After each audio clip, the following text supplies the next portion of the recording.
Okay, magandang umaga sa inyong lahat at nandito kami sa kahabaan ng San Miguel Expressway. Papunta kami ng Clark, Pampanga para sa isang malupit na truck read. Pero bago ang lahat, pakilala muna natin ang mga sarili natin. Oo nga pala, di pa tayo. Ako nga po pala si Buji at mahilig akong mag-story time. Kung di nyo pa ako pina-follow, follow nyo na ako. Yes! Ako nga pala si Higad Pating at kung di nyo pa ako pina-follow, follow nyo na ako. Ako nga pala si Budol Buddy, wala akong Instagram. Ang dami nagtatanong, sabi nila, nawala na ba yung Instagram ni Budol Buddy? I-ano mo na, i-promote mo na yung Sige. Bali, tapos pag eventually, pag feeling mo ready ka na, i-rebrand mo na lang ng ibang pwede. Yung bago ko palang Instagram guys, wala kasi nung pangalan ko, nakatago. Pero yung IG handle niya, Taddy's Dad. Hanapin nyo na lang, Taddy's Dad. Taddy's Dad. Taddy's Dad. Yan. Dad is home! Yan. Mamaya ilalagay ni Martin paulit-ulit, 3 beses. Taddy's Dad, Taddy's Dad. Paabutin nyo ako ng 1K followers guys. Hindi, paabutin natin ng 1 million followers. Paabutin nyo ng 1,000 followers para makapag-live siya, para pwede siya mag-affiliate marketing. So ngayon, pupunta kami dun para, tignan namin yung race course, pero hindi kami sasali sa race, sorry. Dito ba sa atin, sa tatlo sa atin, merong sasali talaga? Wala. Ang gagawin namin ngayon ay pupunta kami ng Clark, papunta pa lang kami. Nandito kami sa NLEX. Pa-north kami, pa-north. Nagro-road trip kami ngayon. Naalala ko tuloy nung nag-road trip tayo. Kailan ba yung huling nag-road trip tayong tatlo? Sa Sagada. yung tayong tatlo itong Hilux gamit natin.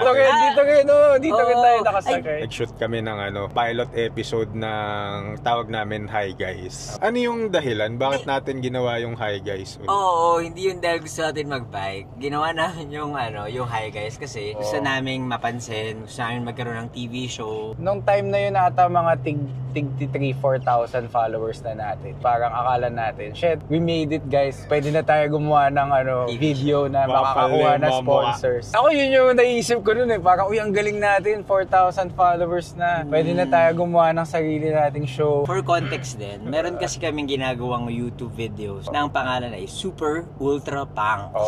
Tapos, sobrang dami naming followers yun. 1,000 subscribers. Sobrang dami. 900 subscribers. So parang feeling namin, uy, pwede na to.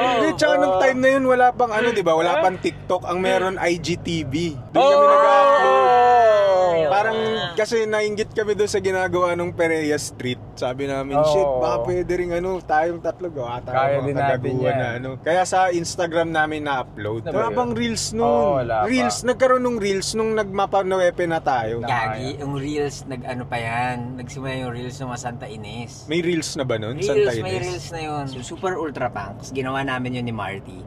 Dahil, before the pandemic and before cycling, gumagawa kami ng mga corporate videos. Tapos, yung mga corporate videos na ginagawa namin, yung mga behind the scenes nun, parang may gumagawa kami ng mga kakulitan, kakengko yan. Pero hindi namin ma-upload kasi nga corporate, di ba? Dapat formal-formal. So, naisipan ni Martin na bakit di tayo gumawa ng mga yung gusto talaga natin gawin, na gusto natin ilabas, yung mga quote-unquote katarantaduhan. Quote-unquote katarantaduhan. So, sabi ko kay Martin nun, okay sa akin, pero kailangan i-promise mo na gagawa tayo ng 4 consecutive episodes. Dapat 4. Binigyan agad daw ng ultimatum, di pa naman sikat mga Akala ko ba katarantaduhan, ba't parang seryoso na agad yung demand? Sabi ko, ayoko sumama dyan sa project na yan. Kung parang isang video lang, tapos hindi naman mauulit, ganyan. Dapat 4 na sunod-sunod. Dati kasi, ang plano namin dun sa Super Ultra Punks, parang dalawa lang kami ni Lester. Tapos minsan nasisingit si Gilson pag available siya. Motay tanga. Pero ang plano namin, parang may iba-ibang tao kaming ginigest na per nagbabike. episode. Tapos umabot dun sa punto na nandun na try namin makasama to si Marlo. Tapos nalaman namin tarantado din pala to. Oo, natuwa kami.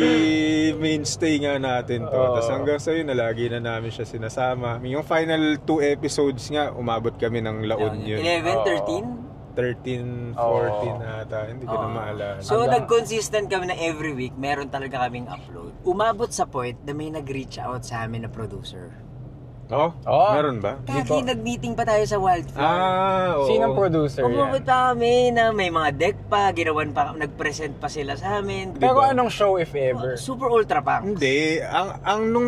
Gagawan talaga ng series? Hindi, Netflix? Lilinawin ko sobrang na-hype ako nung bago mag-meeting kasi sabi niya gusto niyang i-produce kung ano man yung ginagawa na namin. Pero nung nag-meeting na, ang napag-usapan pala nila is yung ginagawa mong first bike ride na nag-interview ka ng mga tao. Yun yung, nung nandun ako, yun, naalala ko yun, kaya nung sabi ko, hindi yung gago-gago yung gusto nilang pondohan. Balik corporate. Na-gets ko na, okay, talaga sige. ba? Alam ko super ultra punks yung gusto nilang gawin. Hindi. Nung nandun ako, doon ko nalaman kaya nga medyo na-down kaya ako. Sabi ko, na-back out ka rin. Hindi rin natuloy yun kasi... kasi nag-email ulit sila na... Yung pondo nalagay nila sa ibang production muna. Pero naalala niyo pa ba kung anong Viva Max ba? Netflix? Pero iba black timer dapat sa TV5. Talaga? As in lalabas sa TV? TV show talaga. TV talaga. Tapos, sikat na sana tayo noon. Kahit wala ako Instagram. Nape-pressure na ako kasi kung TV yun. Siyempre, may director na, dapat laging mag-e-edit. Baka mamaya pag mawalan ng budget, papasagada tayo pero green screen lang pala. Tapos, may mga wind effect pa. Tapos nasa studio lang pala tayo. Pag hindi umabot yung effects, lalagay lang. Sagada background. Ito yung mga time na wala talaga kaming idea about production, wala kaming idea about basta pero lang kami. Yung dreams natin mataas. Hindi pa realistic. Yun lang yung nagbuhay sa amin gumawa. Pero wala talaga kaming idea about yung marketing, sponsorship, ganyan. Hindi, nung time na yun kasi wala pa rin naman masyadong hindi pa kilala yung word na influencer. Hindi alam naman or content creator. May content creator na pero hindi siya ganun kagaya ngayon na sobrang saturated na yung lahat ng tao na may very channel. formal. Yeah. Tapos, nagkaroon kami ng opportunity na makapag-work sa isang hotel. Sabi namin, invite kami sa Iloilo.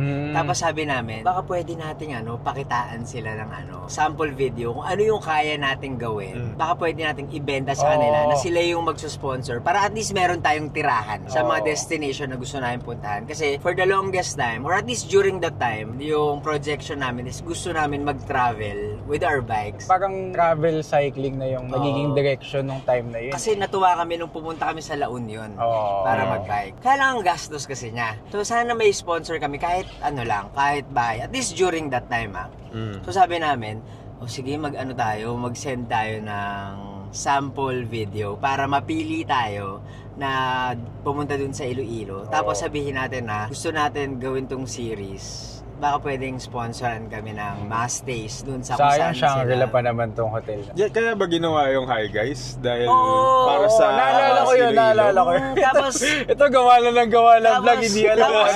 Hi guys! Nandito tayo ngayon sa highest point. At tignan nyo naman, sobrang ganda ng view.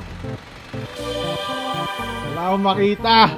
Nung nagmi-meeting kami ng Super Ultra Punks, nung pinakita namin yon, yung sinabi sa atin medyo kailangan lang tone down, ganyan. Kasi kailangan na sa TV, di ba? Kasi sa TV, bawal magmura. So, sabi namin, yung sample video na ipapakita natin sa kanila, brand-friendly, travel-friendly. Rebranded, fully rebranded, repackaged. Travel-friendly. Mas malinis. Tapos, nung nagpaplano kami ng destination, kung magpapasikat na rin kami, doon sa maganda, di ba? Kung nauwi kami sa isang magastos na lugar. Sagad sa gastos. I'm a clay addict or a pothead already. Pero nga, nang gastos nung time na yun kasi gigil din yung mga tao na hindi ka nakakalabas tapos biglang ang mahal pala nung gas. Tapos yung pagkain, every meal umabot ng 200, di ba? Parang anong kinakain natin lagi dun yogurt. I think year 2022. Ang era nun ay revenge travel era.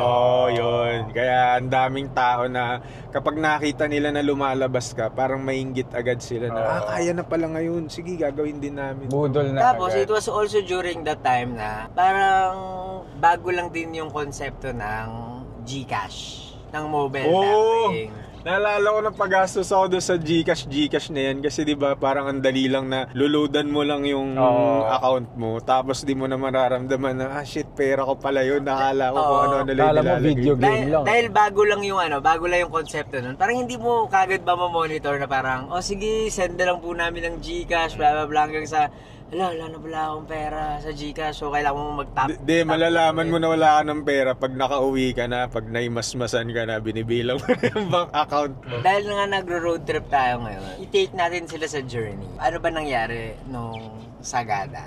Ito yung dala nating Hilux. Ilang oras yung biyahe? Mabilis lang tayo nun kasi umalis tayo 4 AM ata. Natulog ba kami sa bahay mo nun? Oo, pumunta kayo sa bahay. Maaga tayo malis nun, tapos nagpagas pa nga tayo nun. Naalala ko parang mga 8 nasa Baguio na. Oo, tumigil pa tayo ng Baguio na. Meron kayong nakalimutan. Ano? Na kwentong maganda. Ano na naman yan? Pagas kami. Oo. Dire-diretso kami. Inlex. Saan tayo nagpagas? Tapos siyempre kaping-kape kami, di ba? Nag-stop over kami dito sa may sa may Shell. Oo. Yung Shell. Oo. Tapos ang Marlo Abeles, ang aming driver, nalaman niya na wala siyang dalang lisensya. Ang galing! Tapos susama pa natin. Tapos isama mo. Sama mo na Gago yan. baka masuspend ako pero matagal na to. Tapos ako lang yung marunong mag-drive ng manual. So walang choice, ako talaga magdadrive ng sagad hanggang pauwi. Nakakapagod mag-drive, mga user kayo. Hindi ko in-expect na malabas yung real talk ni Marlo. Hindi ko kaya magalit kay Lester kasi si Lester sponsored the food. Ayop ka! Pero mas nakakatawa yung nangyari ng pauwi. Wait Pero lang, bawal na yun nila. Pero alam mo kung nasan yung niya, nasa yung lisensya niya. Nasaan? Nasa compartment lang. Historical revisionism na daw. Tsaka nasa gitna na kami ng endling. Wala kami magagawa. Kaso text na tayo nun. Kagi endling. Hindi, nandito tayo. Naalala ko, kumakain tayo sa yung gas station. Pero may dito. wallet naman ako nun no? Ba't nga ba nasa compartment yung lisensya ko? Hindi ko alam. Tapos nung time na umabot na kami ng Baguio, Nag-stop over muna tayo. nag-stop over kami sa yung Hot mga Cat. hot cat, ganyan. Tapos saan pa ba tayo tumingin? Shout out kay paano nun? Si Athena. Ayan. Hi Athena, shout Athena. out. nakita mo yun nung bumalik tayo nung di ba? Oo. Nung- Baguio. Oo. Tsaka Tapos sila Doc Ali sa Hot Cat. Oo. Tama ba? Ali, oo. Stop over lang kami kasi nga parang umay na si Marlo na Oo. mag-drive kasi medyo mahaba talaga yung biyahe. Pagod na yung Sobrang paa ko quick nun. break lang kami nun. Anyway, basta alam ko, may isa pang stop over kami bago dun. Yung highest point, yung former highest point. Diba? Bumaba tayo dun? Oo. Tapos yung former highest point na yun, nung nag-bike camping kami nila Valerie, doon kami natulog. Dito kami sa second highest point. Ang galing na yung mga dati mong pinupuntahan, may parang additional na, uy, nagpunta kami dito dati. May Natulog mga kami stories. ganyan. May parang additional na kwento na. Tama na muna doon sa Sagada. Gusto ko pag-usapan yung Super Ultra Punks kasi ang daming episode nun. So ano ba yung Super Ultra Punks? Bakit yun yung title? Oo, ikaw nag-invento nun eh. Pero ang ganda nga ng title Kasi... Pero yung ang naalala ko, nagmi-meeting kami nun sa bahay ni Marlo, yung Super Ultra Punks. Parang siya kay Jeloy galing to kay shoutout kay Jeloy Concepcion. Ang ibig sabihin niya nung punks, parang P-U-N-K-S. Yung punk na Punks. gutter punk. Parang kahit anong, walang arte-arte. Punk's not Rock dead. and roll. Oo, parang ganun, rock and roll lang. Anything goes, kahit anong i-upload mo, kahit ano yung kwento ng ride mo. Walang isip-isip. May tayo po dyan? Nung mga time na yun, doon mo malalaman na unang-unang cyclist pa lang yung mga tao kapag yung damit nila, yung mga yung nagsusot ng ano Uy, yung tawag may dito? dala ko ngayon dito, gagi. Removable sleeves. Sa trip natin na to, may dala ko nun. Pero nakakatawa yung mga itsura natin Tsaka dati. naka-face mask. Oo, yun, naka-face mask. Kaya hindi mo na, kaya hindi mo ba kaya parang hindi mo siya pwedeng magamit. Hindi namin pwedeng ma-upload na mukhang current ride yung ginawa namin kasi naka-face mask yung mga tao. Hindi, pero maganda siya. Alam mo, nung naka-face mask yung mga tao habang nagbabike, ang dali na mag-edit ng video. Kasi hindi mo na kailangan i-sync yung mga boses kasi natatakpan na ganyan. Yung bibig nila nakaganyan, so kahit anong ilagay mong audio doon, mukhang yun pa rin yung sinasabi ng mga tao. Pero I swear, ako hindi ko na kayang... kaya ko naman mag-bike na naka-face mask, pero ang hirap pala niya. Hirap. Tapos may punto pa na kailangan mag-face shield yung mga tao Grabe yun. May nanghuli ng ganun dati sa Quezon City. Kapag Kailangan naka-face shield ka habang Oo. nagbabike. Grabe. Pero nung nag-super ultra punks tayo, Marlo, ano yung ine-expect mong mangyayari dun sa araw na yun? Yung in-invite Yung ka namin. unang araw. Di ba nagpa-bike bless pa tayo doon? Bumili kami ng Si Gilson unlocks yung para nag-initiate sa'yo. nun magpa-bless tayo. During Bike. Nung time na yun, nag-uumpisa pa lang yung TikTok. Kasi di ba meron silang kasambahay dati na marami palang followers na sumasayaw-sayaw lang. Sumasayaw. Si ano? Ano pangalan? Veronica? Yung nagbabaylihan. Veronica rin ata Di. Veronica. Nakalimutan ko na yung pangalan Umalis kasi yun agad Papanoorin ko yung video ulit. May nagsayaw na sa'yo sa baylihan? Lagi yung naman. Paano? Dali na, game na. Gusto niyo i-upload na lang namin ulit yung Super Ultra wala na Punks? bang Ultra Punks? Hindi, meron. Pero hindi siya ganun kalakas yung traction gaya ng mga Pwede upload mo uli yung buong I-upload natin lahat, no? Oo, di ba? Para monetize. Hindi mo na kailangan mag-edit ng mga ilang linggo. Pero yun yung panahon na nagbo-boom na yung TikTok. Wala pa kaming mga TikTok nun. Pero yung isang kasambahay nila doon May TikTok na. Oo, tas ang sinasayaw daw niya yung mga budot, ganyan. Parang Di ba 50,000 followers na ata siya. Talaga? Kamusta na kaya yung account niya ngayon? Baka yung isa na yun doon sa mga influencer ngayon na sumasayaw. Veronica, ano pangalan na? Hindi. V ba? V? Hanapin ko. Hindi ako kailangan ko na mapanood yun. Anyway, yung tanong mo kanina, nung sinabi nyo na gagawa kayo ng isang episode kasama ako, yung feeling ko talaga nun parang napili ako ng mga... Yes! Audition! Parang napili ako ng mga... The chosen one. Legends, di ba? Legend agad no? Wala pa naman following. Parang nung time kasi na yun, si Lester talaga yung pioneer. Yung first bike ride talaga yung parang... Oo nga, lakas ng first bike ride yung parang dati. Parang naunang IG page sa Philippines na nagfi-feature ng mga tao. Tsaka pag na-feature ka dati kay first bike ride, parang pakiramdam mo, shit, pang maalala mo kaya kailangan ko. Vanessa! Marami pa rin followers. Hanapin natin. Tapos nung sinabi nyo na gagawa kayo ng episode, in-interview na rin kasi ako ni Lester dun sa first bike ride. So parang feel ko, grabe, may interview na, tapos masasama pa ako sa vlog nila. Masaya mag-build kasi parang I guess yung vibe is parang may friend ka lang na tulungan ka mag...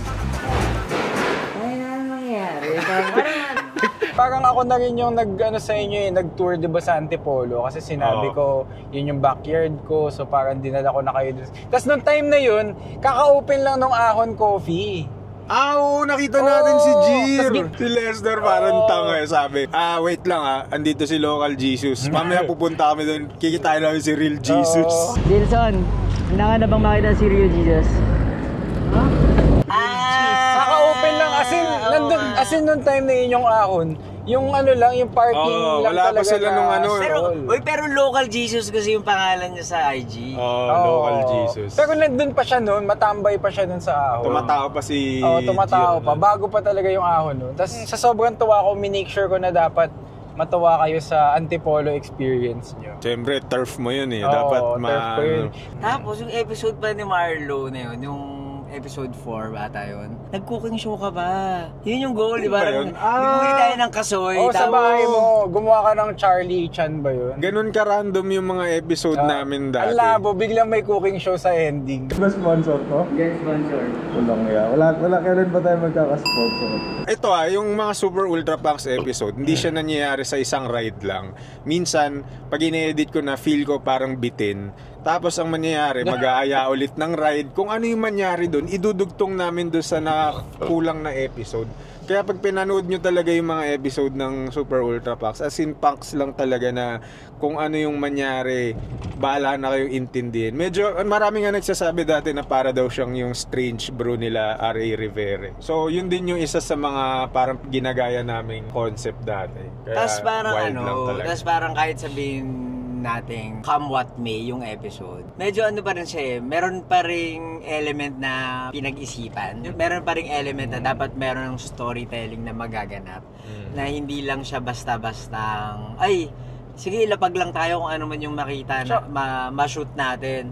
So, para may concept. Para lang hindi lang siya out of nowhere. Tsaka feel ko para dun sa mga nagbabike nung time na yun. Siguro yung market nun is mga pandemic cyclists. Parang for me, siya kahit magulo siya, naging representation siya ng mga pandemic cyclists. Na parang lahat tayo walang direction nung time na yun. Naghahanap lang tayo ng escape. Na-reset lahat ng tao. Naghahanap ng escape tsaka magagawa. Dahil wala naman din pwedeng gawin today. Magbike na lang tayo papunta dito, magpa-bless tayo ng bike, akyat sa bundok, tapos pag-uwi, luto tayo lahat. Pinaalala ko dun sa nung nag-antipolo tayo, di ba, nagpa-bless tayo ng bike. Yung bike mo, yung yung bike mo na may malaki, yung Lotus ba yun? Yung may Lotus. Yung yellow Hindi, yung black gray na may Divine Bell. Yung sobrang ding dong, sobrang lakas. Nakakatawa na alala. Pagkatapos i-bless, pinasakay nyo si Father.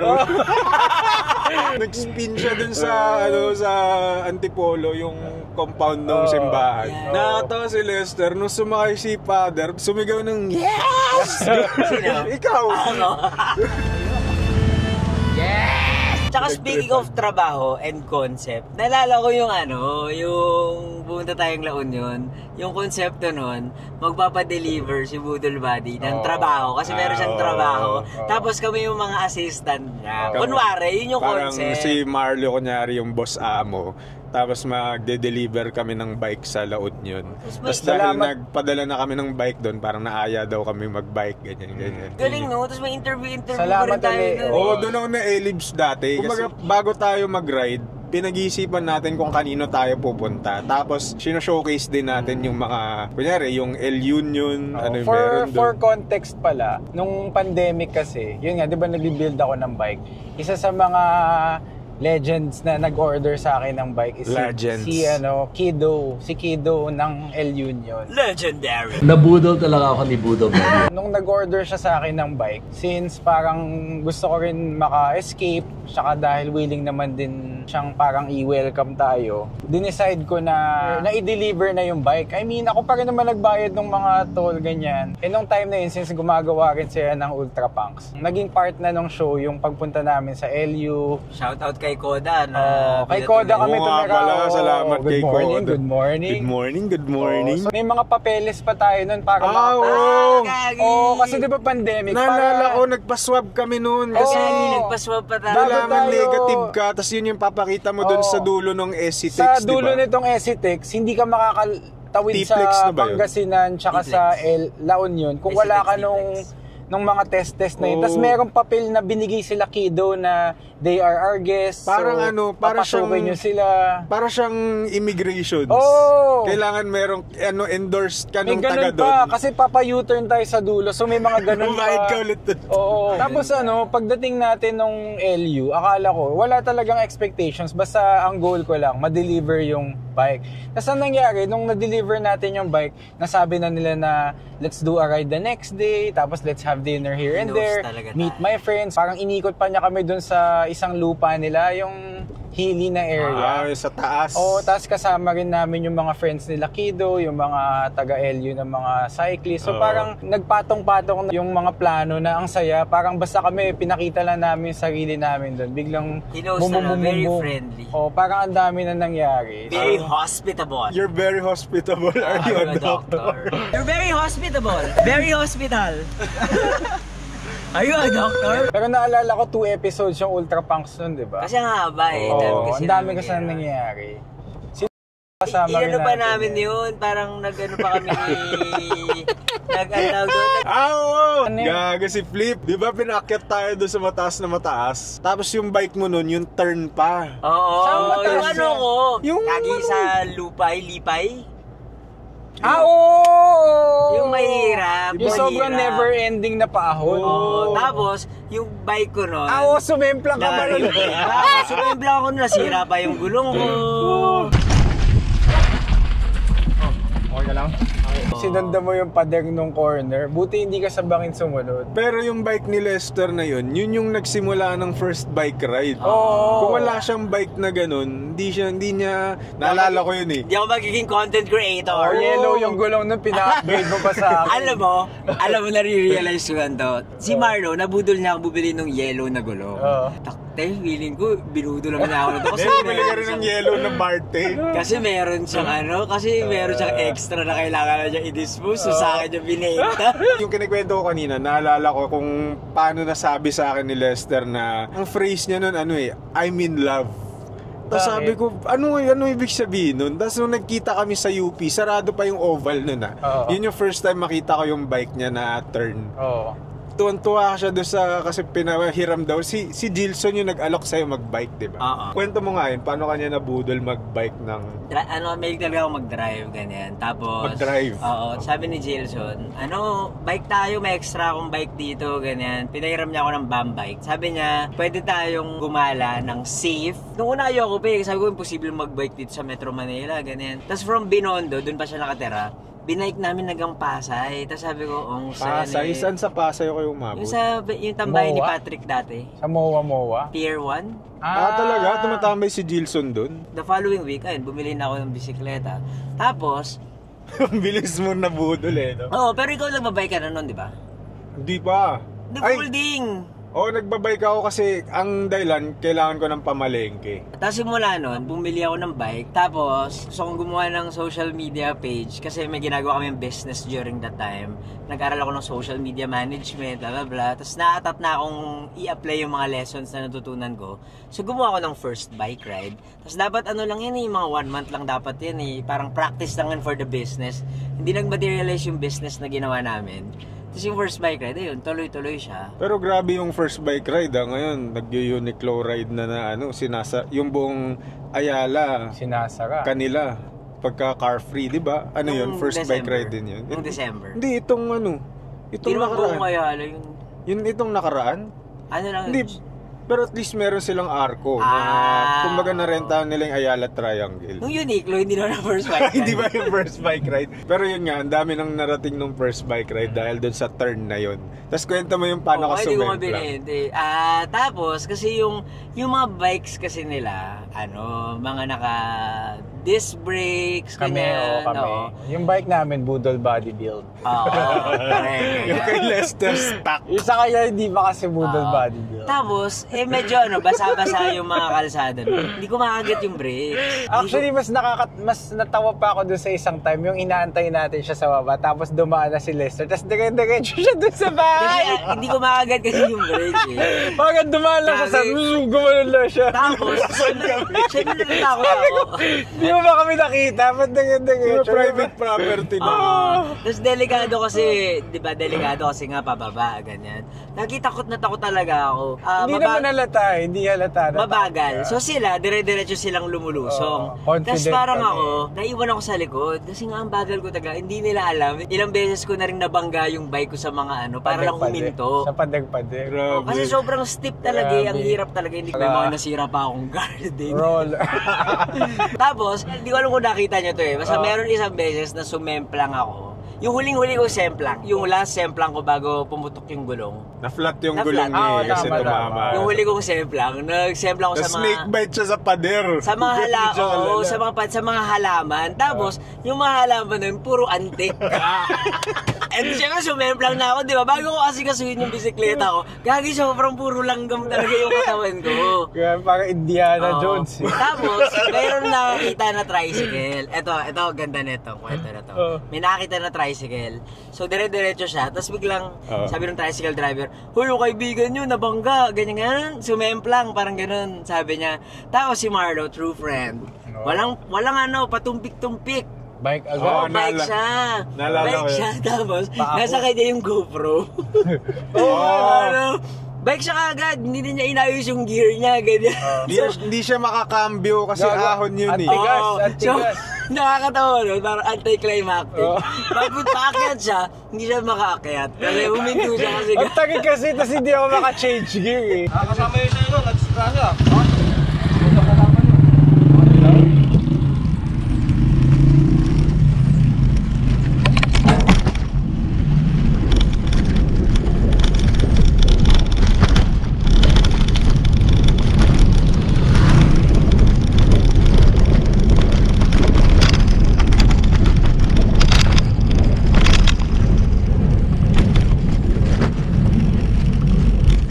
Saan na yun? Sakit nito.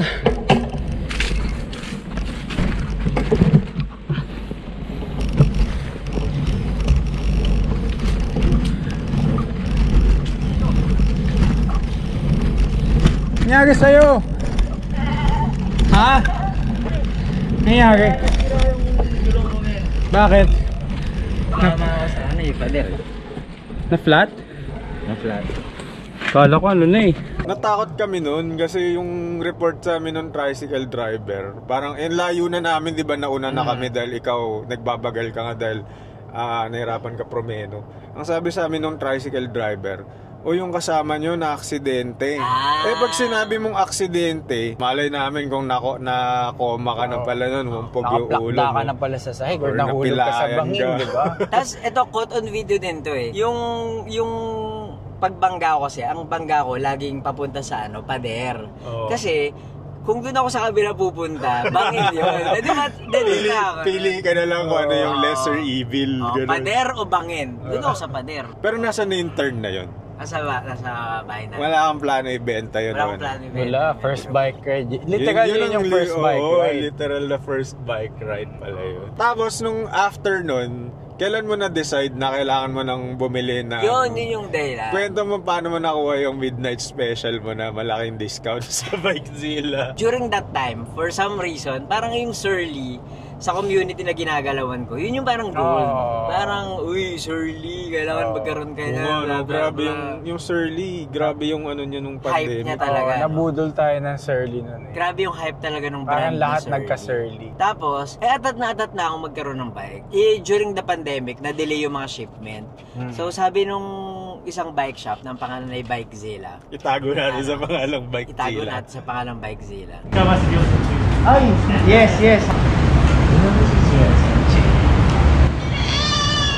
May paparating daw silang shipment. Pero yung size ko, syempre kailangan pasok sa akin, di ba?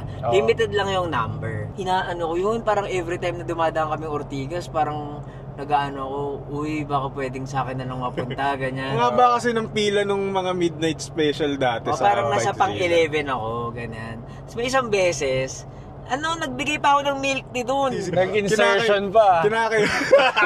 Insertion Insertions pa para ma-award yung bidding. Kasi nasa pang 11 ako eh. May padulas. May padulas na boba. Sabi naman nung Si Abak yun, si Abak. Shoutout kay Abak. Sabi ni Abak, pwede pa naman daw akong makakuha kasi yung mga nagpalista sa kanila, nagpalista na yun mga pre-pandemic pa. So baka hindi na interested, ganyan. Hanggang sa isang beses, nakatanggap ako ng text message. Sir, kukunin nyo na ba to? Ganyan. Game. Pupunta na ako dyan, kukunin ko na. Ganyan, para baka maunahan pa ako. So nakakuha ko ng red na midnight special. Tapos, after nga nung quote-unquote aksidente sa La Union, nagpa-budol bodybuild na. Dahil dyan di na siya na-accident. Kamusta yung yung kasi budol body na Yung bike? Ayan, hanggang ngayon gamit-gamit ko nga rin. pala, yun yung dala niya ngayon. Alam mo, sabi ko sa inyo, very sentimental. Yung dala mo today?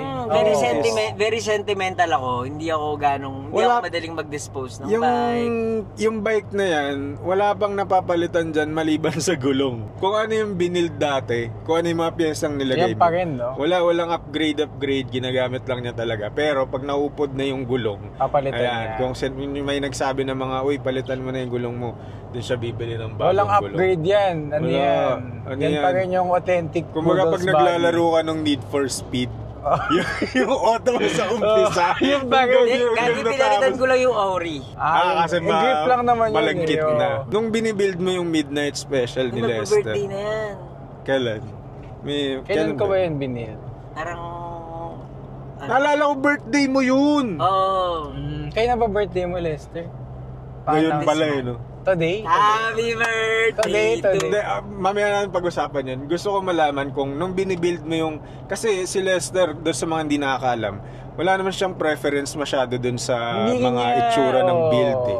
So si Marlo yung nagdikta kung ano yung tingin niyang babagay na bike para kay Lester. Kaya tinmo ka ngayon. Tinanong ko naman siya eh, parang... Ginudge mo ba siya nung bago mo yung bike? Yan yung process ni Marlo. I-interviewin ka muna niya bago ka mag-build. So ano sabi ni Lester nung pinapabuo niya yung midnight special? Basta naalala ko yung sinulat ko doon, gusto mo medyo upright para maka-video ka pa rin eh. Mga ganun. Pang-content pa rin siya. Para sumemblang doon sa saan ka sumemblang. Para maka-content niya yung semplang. Siyempre ako nung time na yun, gusto ko talaga i-build din yung bike niya kasi first bike ride siya the first bike ride eh. So gusto ko talaga, sana sa akin ipabuild, sana matuloy, ganyan. Yun yung general feeling ko. Tapos syempre excited din ako i-post kasi parang feel ko rin nag-post ako ng Bike for a Legend na naman, diba? Parang yun, nung time na yun pa yung parang Cup of Joe na build. Parang mga mahalera nila Gretchen milestone build to kasi malalagay ako sa mapa nito. Balik tayo sa Super Ultra Punks. Hindi, ayoko mabalik. Ano yung favorite episode nyo ng Super Ultra Punks? Yung pinaka gusto ko, syempre yung sa akin, yung kasama ako. Pero sobrang ganda ng laon yun eh. Oo nga. Parang feel ko from normal city episodes, parang medyo mas napawaw din in general yung mga nanonood. Kasi shit, LU na sila. Parang gumaganon eh. Parang nag-escalate lang na nag-escalate. Parang dun nag-register sa taas na, hindi lang to parang basta-basta vlog. Parang medyo nag-grow. Hanggang sa naging Sagada na next, hanggang sa naging, yun nga, yung Gaijin Cycling. Parang grabe, no? Yung LU yung nag-spark sa atin na shit, parang pwede masaya pala mag-bike sa hindi mo sa probinsya or somewhere malayo. May potential pala to na mag-grow lang ng mag-grow. Bakit ba tumigil?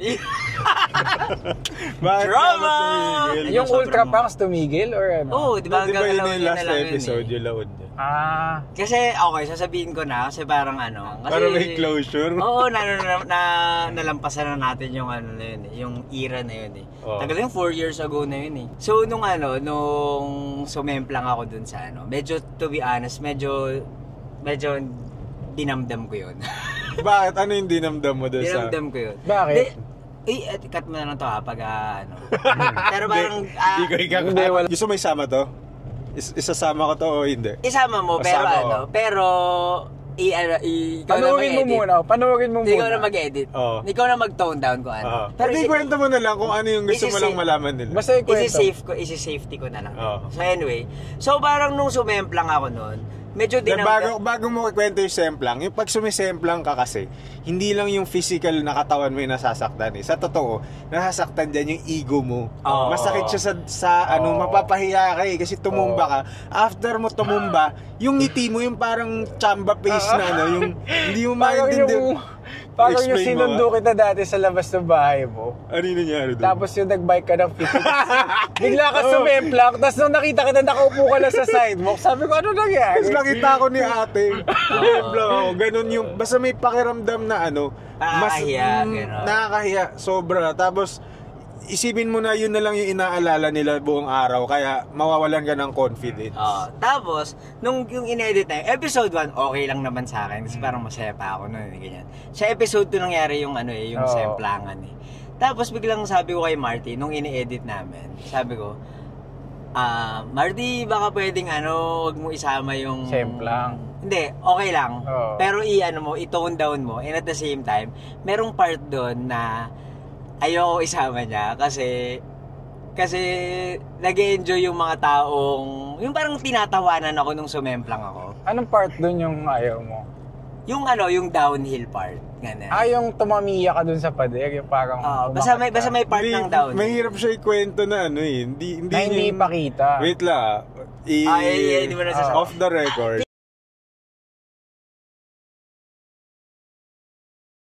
Parang gano'n. Wait. Paano mo ikikwento ngayon yan? Hindi kasi ang dahilan. Hindi, okay. Hindi, ito yun.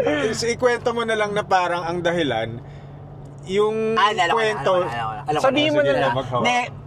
Yung nangyari, kaya nahinto yung Super Ultra Punks. Kasi, parang si Marty kasi yung director, tapos ako yung producer.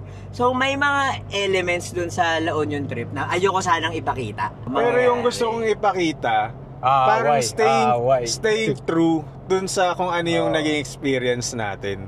Parang ang labo kasi na may mga mau-omit na part na hindi naman yung nilalagay ko is napapahiya si Lester. Kasi wala naman hindi ko nilagay yung semplang niya, naalala ko eh. Kasi sabi niya sa akin nung pag-uwi, gawin mo na hindi naman ako masyadong nakakahiya. So yun, inayos ko. Pero merong isang edit na tingin ko essential na masama yun. Yun yung talagang tumama siya di ba? Hindi siya sa semplang related eh. Yung lyrics nung rap, yun eh. Sabi ko, kailangan Kasi parang... Kasi gumagawa tayo ng kanta. Oo, may rap doon. Tapos pinapabago mo yung lyrics ng rap. Kasi yung lyrics ng rap, merong something na ayaw mong ipalagay. Tama. Nakwento mo sa akin yan. Tapos ang sabi mo nun, ayaw mo na ilagay yon dahil ganyan-ganyan nga. Tapos kung ilalagay mo doon, hindi ko i-promote. Oo. Sabi ko, ito lang yung may clout eh. Paano mapopromote yung palabas kung hindi niya i-upload? Sabi ko sa kanya, so anong gagawin? Hindi na natin i-upload to. Nainis na sa kanya na sabi, tayo na pinaghirapan ko to ha. Tapos so hindi na-upload yung last episode? Hindi, nag-concede ako kasi gusto ko pa rin ma-upload yung episode. So binago mo? Binago ko yung lyrics. Talagang last minute na yun. Alsin yun na yung i-air na yung episode. Nagpaka-petty na kami. Nagpaka-petty na din ako nun. Kasi sige, go. Talagang sabi ko, sige na para hindi masayang tong episode. May babaguhin lang naman akong lyrics eh. So inayos ko yung lyrics. Tapos, yun na yung umere ngayon. Budol Body X Crown X Fuji Baviera. Ang sarap mag-bike dito sa La Union. Alas 8 ng umaga na pero di pa rin kami tapos magbisikleta. Ang sarap ng kape sa El Union.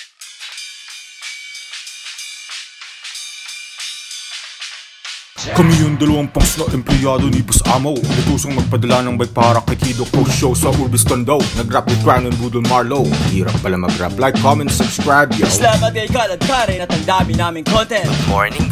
With Code Free ang aming brand. All the brands out there, throw your hands up in the air. Sponsorin by Ken and Man, rather biggest to Japan, yo. Diba, nag-away pa kami ni Marty. Hindi naman siya away na. Parang... Pero after nito, nawalan ng gana ka ng magtuloy-tuloy. Parang gano'n. Hindi, parang nung time na yun, na rin eh. Ang hirap din kasi itap yun eh. Oo, yun yung nangyari sa mga parang paangat ka na ng paangat. Habang ginagawa mo yung mga future episodes, hindi mo na alam paano hihigitan yung nagawa mo na. So baka maging pretentious na lahat. Alam mo, grabe no? Medyo ang lakas maka-overthink during that time. Pero ngayon parang, ewan ko, man na lang pag gumagawa ng content. Buti naman bati pa rin kayong dalawa. Oo naman. Hindi naman, wala namang... Hindi ba super away yun eh. Pero yun yung pinaka main reason ko ba't huminto. Ang hirap kasi higatan nung La Union. Hindi, tsaka rin, parang... Hindi naman huminto eh. After nun, gumawa na tayo ng... Hi Guys na nirekta na natin sa Hi Guys. Ay, nirekta na ba yun ng Hi Guys? Hindi, parang nasabi natin na kaya na natin na gumawa ng... Kasi Super Ultra Punks, nandito lang kami sa Manila nun. Yes. So yung Hi Guys, talagang nagpakalayo-layo na kami. Gumastos na kami ng toll, gumastos na kami ng panggas, pagkain, accommodation. Hindi naman totally nahinto talaga. Pero hanggang ngayon, gumagawa pa rin naman noon ng Super Ultra Punks. Pero hindi siya gaya nung dati na weekly. Hindi naman sa weekly. Yung feel, dapat kasama mo yung mga tao eh. Tapos nandun yung... Alam mo, nung ine-edit ko yung Mapa 9, doon ako natutuwa kasi sobrang gago nyo lang pala ron na parang pinag-uusapan nyo lang yung kung ano-anong bagay nila Beans. Kahit yung pangalawang punta natin doon, parang may mga, kasi si... Ano Mapa 9? Ay, Mapa 9. Sorry, Santa Ines. May mga moments doon na... Santa Ines. Oo nga, 9 kilometers. Dao Angeles, Santa Ines, 9 kilometers. Nung time na yon, ang daming joke ni Lester na pag hindi mo siya tinulungan sa edit, hindi siya maitatawid, hindi ang pangit ng bitaw. Si Jesus is alive. Hala, si Jesus Christ naglalakad, nagbabike sa tubig. Si Jesus Christ nagbabike sa tubig.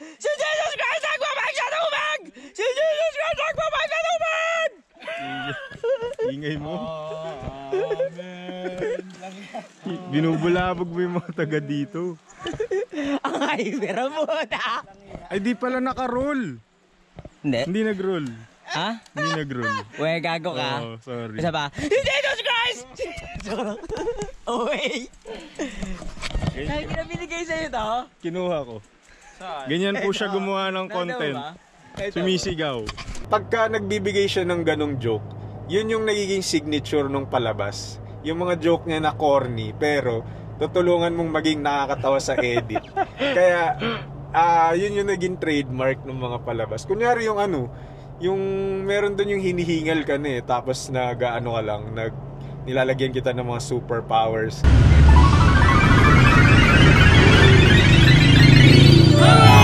Yung sa sumulong, yung nag-uppercut siya tapos ginawa mo may sumabog. Oh, yun. Yung mga ganon. Pagod ako! Never! Sigaw ka nga ulit ng sigaw ka ulit ng power.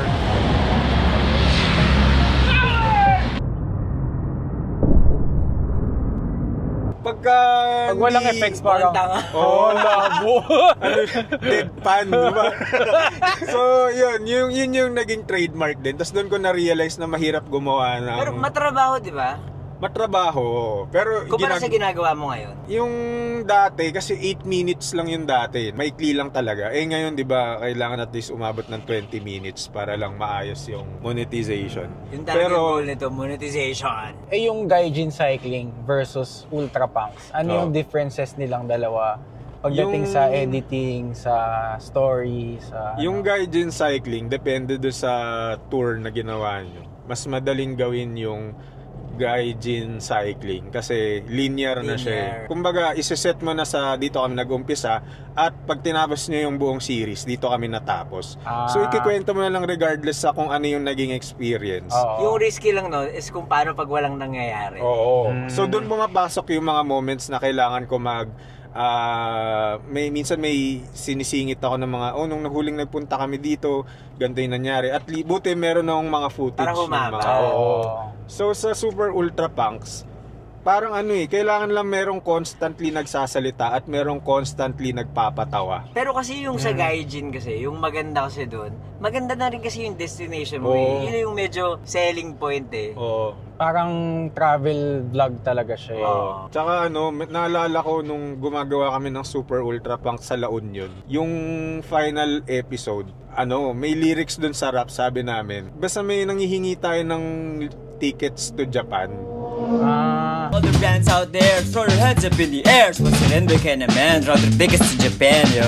Tapos wala talagang sponsor kasi wala, sino ba kami.